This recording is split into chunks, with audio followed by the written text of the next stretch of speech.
Hi guys, it's Debbie, and today I would like to speak about Mindhunter, a new series available on Netflix which I had been eagerly waiting to watch for many months and which has definitely lived up to my expectations. Mindhunter is set in the 70s and it is based on the first steps the FBI made in the field of profiling and studying the psychology of criminals. Back in the time when a crime was committed, the culprit was simply locked away in jail and forgotten forever, or executed, labelled as an insane monster nobody should even try speaking to. The world of the police, of the justice system, would not invest in these people, study them, analyse their behaviour, listen to them rather than leave it all just as unexplainable evil. There was no attempt at trying to analyse why certain actions had been carried out, why certain deadly fetishes had developed. Everything was just labelled as crazy, insane, unsolvable brutality. Mindhunter follows the work of a group of FBI agents which decides to ignore this fear of evil and speak to convicted criminals, bring up questions about their darkest fantasies, trying to find triggers or explanations to certain behaviours. The goal of the study was not that to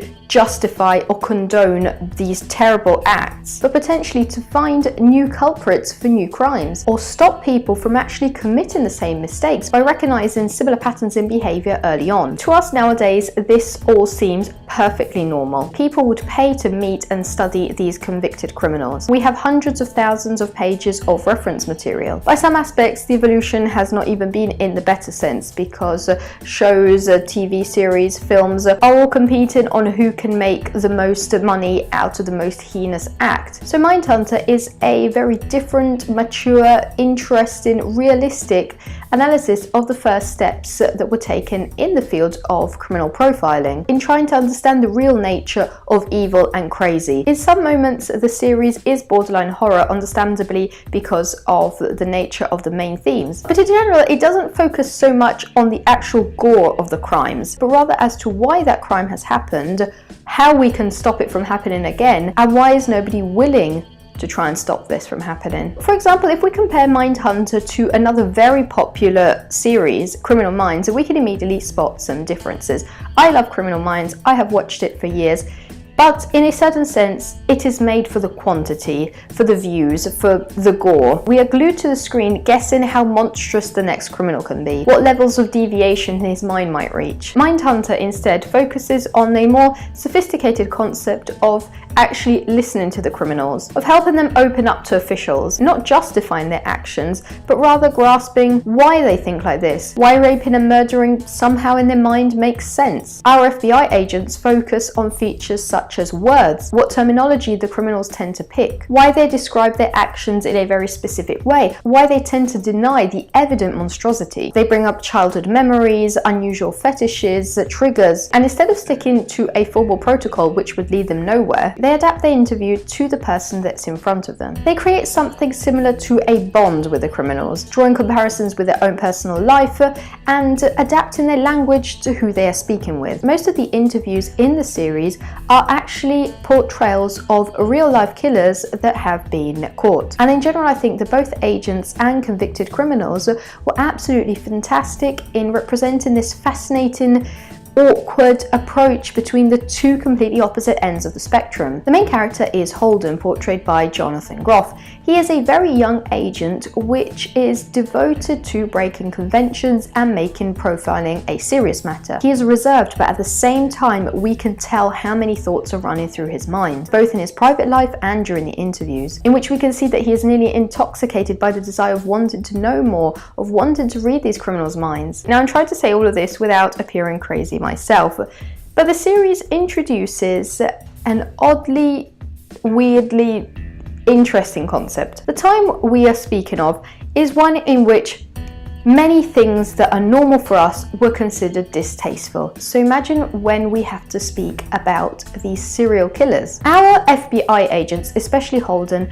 are very open-minded compared to other characters, mostly police officers, other colleagues, which angrily express their opinions on the criminals, just describing how they would like to kill them with their own hands. So there are certain moments in the series in which we can tell that Holden feels more engaged when speaking to these criminals rather than with other characters. He is finding more interesting and useful material when they are opening up to him rather than when he is sitting down and following a strict protocol or working out which words he can use and which he can't. The series is not justifying the criminal's behavior, but it is underlining how most of the useful work, most of the most thought-provoking lines came with the interaction with the criminals rather than with other regular characters. For example, there's one whole episode which focuses on the concept of a fetish for feet and shoes. Now, for how it is considered more uncommon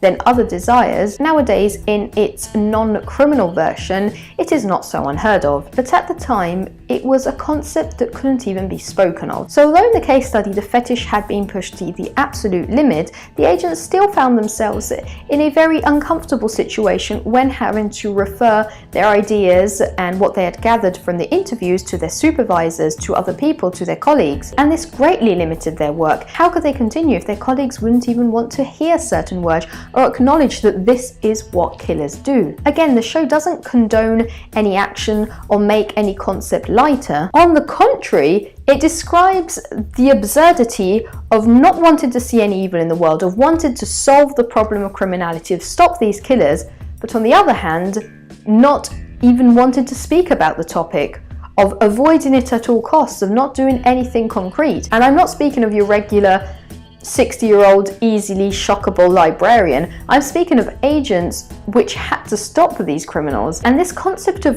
sugarcoating everything and of not wanting to confront the reality can also be found in Holden's direct co-workers. Agent Tench, for example, wants to make some good in the world. He goes to the interviews, he speaks with these criminals, but then it starts to get under his skin. It starts to rack his nerves. He does not want to confront all the topics. He stops at a certain limit. But unfortunately, with these subjects, what is the limit? It appears as if the whole setting of the series was permeated with this idea of not wanting to step outside the comfort zone, even if it is for the greater good. So theme-wise, I absolutely love the series. Aesthetically, I probably liked it even more.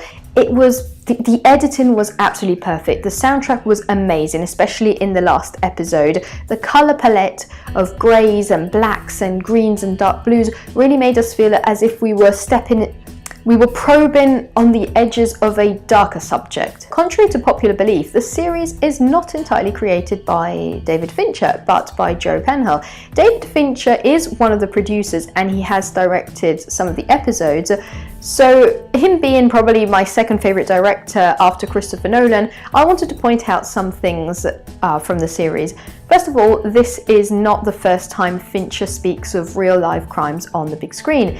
In 2007, he gave us the acclaimed Zodiac, a superb and dark representation of the actions of the Zodiac killer and of those who tried to stop him. Zodiac is very similar to some of these episodes. We have the same color palette, the same aesthetic. We have the overwhelming feel of dread and terror. The acting was fantastic. The episodes were well structured and engaging from beginning to end. And again, we had a closed-minded attitude towards the case. And before that, in 1995, he gave us what is considered one of the best films ever, Seven, in which we have a killer which is following the 7 deadly sins in his murder spree. And we have a detective which tends to have an attitude very similar to that of the agents in Mindhunter. So I was absolutely thrilled when I got to know that Fincher was one of the minds behind Mindhunter. The only flaw in the series that I would like to highlight is the character of Debbie. Now, Debbie is Holden's girlfriend, and she represents a very important figure in his life because she is the only person in his life apart from his hours and hours of devotion to his work. So she is the only figure he confesses all his emotions and feelings to. And Holden goes through situations such as going to work one morning and having a serial killer describe the act of having oral sex with a corpse, and then just going back home and have to actively, sexually and romantically engage with his girlfriend. You can imagine the kind of thoughts that are picking at his mind of how stressed he is from all this situation. So Debbie is a very important role, but instead of providing a solid and convincing performance, Hannah Gross was stiff, unconvincingly delivering line after line. But overall, I praise this series, and I would absolutely love if there would be a second one, a concept which is heavily hinted at the end of the 10th episode. I hope you enjoyed this video. If you did, remember to subscribe. I will be uploading much more frequently now that everything has settled down, so I hope to see you soon in a new video. Bye!